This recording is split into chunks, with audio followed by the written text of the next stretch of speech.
Okay, welcome to the show. Um, I have I've got some thoughts that I need to get off my chest today. There's some things, some issues going on when it comes to the NBA playoffs that I think there's some obvious things that are happening that people seem to be ignoring or don't want to say out loud. So that's what I'm here to do. So look, these are my, I'm gonna give some notes on some of the teams, some of the things that I've been thinking about recently when it comes to what's happening with some of these teams and what's happening with the playoffs. First of all, the thing that I don't understand why no one will say this, but you can see it. It's obvious from watching the games. The Eastern Conference is pretty bad. Like, now it's not as bad as it was in 2002, 2003. It's not as bad as it was back then, but it's a substandard conference, and that's what it is, and you can tell by watching the games. Like, just as a consistent theme, like, look, I've been watching the NBA religiously pretty much since about 1990, so almost 40 years now. And I know what a championship team looks like. And most of these teams are not even close. Not even close. So that's my overall point, what I'm leading the show with, that I want to get out there, and I'll explain more as we go on. But yeah, this is like, come on, this is a joke. This is like watching the SEC in football or in college football against the Mountain West.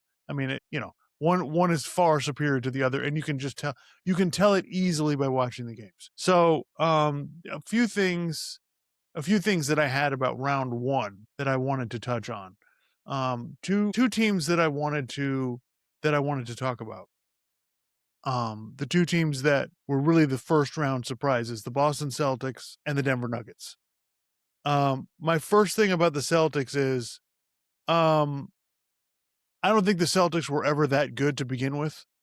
And I figured that out really fast once the playoffs started and I watched, you know, who's on their team and what they were capable of doing. Everyone's locked in on, well, they shoot too many threes. That's the problem. This style of play is just not going to work, and you can't play like this, and they're just jacking it up too much. And, there's too much variance, and that's why they don't win. No, they won in 2024 playing the exact same style. So the style did work 2 years ago. So what's the difference between this Celtics team and 2 years ago? Very simple. The players are much better. Okay. When you have Kristaps Porzingis and Drew Holiday and Al Horford, and you play that style, you can get away with it because they had better shooters 2 years ago. Not only that, Tatum was healthy, so he played a lot better at that time. Last year and in 2024, played a lot better than he can now. Okay. So you can play that style that they played with the 3-pointers if you have good enough players. They didn't have good enough players this year. No disrespect to the Baylor Shiremans and Jordan Walshes and Neemias Queta and a bunch of other guys who are completely irrelevant in the league. And these guys wouldn't play for other teams in the playoffs. They certainly wouldn't start, and they probably wouldn't get off the bench for most of the other teams in the playoffs, and definitely the Western Conference teams. So I don't care how many games they won in the regular season. Everyone's shocked by, oh my God, they did so well in the regular season. Yeah, the reason they did so well in the regular season is because they play hard and they jack up a bunch of threes. And during the regular season, if you do that, especially in the Eastern Conference, you can win 56 games that way. You absolutely can. But it was clearly obvious they were struggling with Philadelphia before Joel Embiid came back. And then once Joel Embiid came back, the talent disparity was clear. So, you can complain, well, the Celtics still should have won the series. Maybe they should have, but what difference does it make? That's not a championship team, and they're not good enough to go much farther than that. So, I think I don't know why we can't just say it. Why none of the analysts can just say it, because to me, it's quite obvious. Okay. I had a couple other things on the Celtics. Jason Tatum didn't play in game 7 and got a little banged up in game 6. So, got taken out of the game. And then the complaints afterwards by everybody was like, well, they played him too many minutes. Why'd they play him so many minutes? Well, they were getting ready for the playoffs. What did you think was going to happen? This to me was obvious from the beginning. Jason Tatum should not have played at all. Okay. They shouldn't have brought him back. It was irresponsible to do so. They're lucky he didn't get seriously injured at some point because they wore him out in that playoff series. So, I don't care how many minutes he played. Well, if they'd have played him less minutes, it would have been okay. What do you think is going to happen when you bring back one of the best players in the league and you're in the playoffs? He's going to play. And of course, he's medically cleared to play.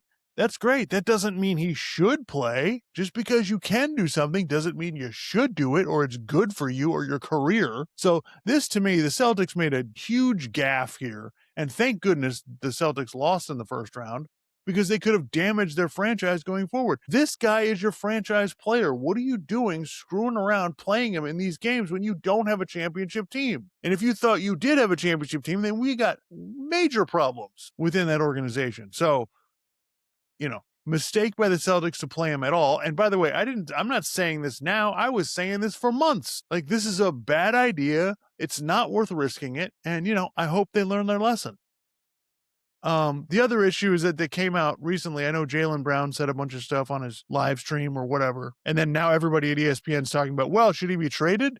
I think it'd be a good trade. They should trade him for Giannis. They should do that. First of all, no, they shouldn't trade him at all. He's not asking for a trade.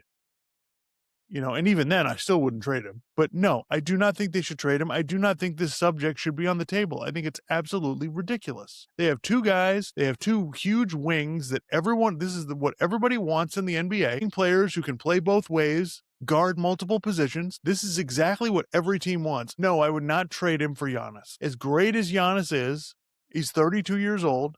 And I just think it changes the calculus for your team. I don't think it's worth it. I wouldn't do it, and they shouldn't do it. So yeah, no, I think the Celtics are where they're supposed to be. Like, okay, they had a much better season than they thought they were going to have. Some of that probably had to do with the fact that a third of the league was tanking. So, they won 56 games in the Eastern Conference when half of the Eastern Conference was tanking. So, you got to take that into account, and I don't think people did enough of that. Okay, the Denver Nuggets. Look, they got beat. It was pretty disappointing the way that they played. And what became obvious to me in the series, and I think should be the headline of the whole thing, is Minnesota's general manager used to work for Denver. Whatever they've replaced him with in Denver does not work. Tim Connolly is running circles around the Denver Nuggets organization. And you can draw a direct line. As soon as Tim Connolly left to go to Minnesota, Denver has been slowly getting worse. And I loved all the guys that they brought in this offseason. My concern obviously was, are they going to be healthy? And, Aaron Gordon was not healthy. And Peyton Watson, both of those guys were not healthy, but they were already on the team. The new guys that Denver brought in all failed. They all look pretty bad. Cam Johnson, I know, played pretty well in the last two games of the playoffs, but the moves that they made did not work at all in Denver. I don't know what Denver's going to do now, but they failed because of their management. I know everybody's going to go, oh, well, Gobert, stopped Jokic and whatever. Yeah, that's a fair criticism, but it really doesn't matter if the rest of the guys on the team don't play better. They're not winning that series anyway. So I'm not sure what Denver should do. I think they probably need to make some kind of trade or something to try to improve their team. But if it's the same general manager, I'm not sure what they can do about it, because, Bruce Brown, Cam Johnson, Tim Hardaway, and even Christian Brown, they were pretty useless. They couldn't guard whoever they were guarding, and they didn't make open shots, and that's what they're there for. So yeah, it's disappointing. I don't know what Denver's going to do now, because I don't think they're going to be at Oklahoma City and San Antonio's level. So yeah, that was disappointing. I was pulling for Denver, but you can't play like that and think you're going to go anywhere. All right, so let's go through some of these series. The Lakers, Oklahoma City. I mean, I'm not sure what the point of this series is going forward. The Lakers really have very little chance. Oklahoma City could beat the Lakers with their bench. They really don't even need their starters to win this series, especially with Luka out. If Luka were to play and he was actually himself, then this could be entertaining, but it is a failure. They're not gonna. This team is way too good for them, and they don't have the roster for it. So I think it's disappointing. And I just want to point out to people criticizing Luka, well, he never plays. Well, he played in the playoffs last year. I took them to the finals in 2024. 2023, they didn't make the playoffs. 2022, they took them to the conference finals. And both 2021 and 2020, he played in the playoffs. So I don't understand what people are saying. Well, he's not healthy. No, he's healthy most of the time. And he was healthy most of the season. He just got injured right at the end, which really messed up the Lakers' chances. So yeah, I would expect Oklahoma City to. I mean, before the series, I said Oklahoma City in 5. We'll see if the Lakers can win a game. And another thing with the Lakers is I know everyone got upset about Austin Reeves not playing well after he came back from an injury. Like, first of all, everybody slow down. He's coming off an injury. He's not himself yet. He will be eventually. But I think this is a problem for the Lakers going forward. They have some big decisions to make this offseason. They got to decide whether they're going to keep LeBron and what number they're going to try to keep him at. And then I think paying Austin Reeves $40 or $50 million a year is a big mistake. I don't think it's a good idea. I don't think they're going to be able to afford it. And I think it's going to massively impact their team if they do. I don't know if they're going to be able to trade him. I don't know what they're going to be able to do, but I just think a team where Luka and Austin Reeves are making a ton of money is just, I think that's a recipe for not going very far. Yeah, Oklahoma City, I really, the only concern with them is when does Jalen Williams come back? I think they're going to win this series relatively easily. I think Oklahoma City can win the championship without Jalen Williams, but, we'll see how it goes. The Minnesota San Antonio series. I think from watching the first game, I know the Spurs blew them out in the second game, but I think Minnesota has some advantages that are going to be a problem for the Spurs. The Wolves are really athletic. Timberwolves are really athletic, but the Spurs might be a little more athletic, but they're also young and inexperienced. So we'll see how this goes. I think Minnesota has some real advantages. Jaden McDaniels, Julius Randle, Naz Reid, they're all bigger than the guys that are guarding. So they should be able to just get their shot off over them relatively easily. And Anthony Edwards, if he can get back closer to 100%, I think this is a really competitive series. I thought that beforehand. I took the Spurs in 7 before it started, and I don't think the Timberwolves are going anywhere. I don't think this is a pushover. I don't think the Spurs are just clearly better than them. I think the Spurs have to play with a lot of energy, and if Minnesota can match that, they have some stuff that's not going to go away. They can guard a lot of the Spurs players with the guys that they have, and they can cause them a lot of problems. So yeah, I think this is highly competitive. I think Wembanyama's got to score more for them to, they need to get De'Aaron Fox and Wemby need to score more to get the Spurs to win this series. If they don't, they could be in some trouble. All right, Cavs Pistons. Look, you want an example of why I don't think the Eastern Conference is very good. These two teams are a perfect example of that. I'm not sure what some of the guys are doing a lot of the time. I think Asar Thompson for the Pistons, and I think Evan Mobley for Cleveland. I think they're incredibly disappointing. I think they should be better than they are, and I'm not sure what they're doing out there a lot of the time. Thompson for Detroit, I feel like he should be moving towards the basket a little bit more. I feel like there's things you could run with him. They could run pick and rolls with him and Jalen Duren to try to create some issues. I think he's clogging up space on the court. I think he's got to go to the basket more. I know you can't shoot threes, but dude, can you make a jumper from the free throw line? Like, can you just make some kind of shot that they have to defend? Because right now he's getting in the way a lot of the time, and I'm not sure what he's doing out there. And, Detroit, they have some things that will work. The Cunningham and Duren pick and rolls, they can do that. They have, they can do stuff with Tobias Harris. There's things they can do, but they just go through these long stretches where it's just bad offense. Like they've got to have much better flow and ball movement if they want to move anywhere. And Evan Mobley for Cleveland, like, dude, I don't even know what you're doing out there. You're this big athletic guy and you're getting punked by by the other center on the other team. And I'm not sure what the value is, man. Like, you're not stopping anybody at the rim. You're getting abused in some of these pick and rolls. Like, it's incredibly disappointing. They should be better than they are at this point. And I'm not sure what James Harden is doing out there. He dribbles a lot. You know, if he's not driving to the basket, he's pretty much useless.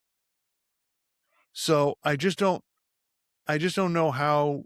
I like Detroit. I said Detroit in this series. I think it's going to go 6 or 7. Um, but I'm not thrilled with either team. Like, it's disturbing that one of these teams is going to be in the Eastern Conference Finals with a chance to go to the finals. Yeah.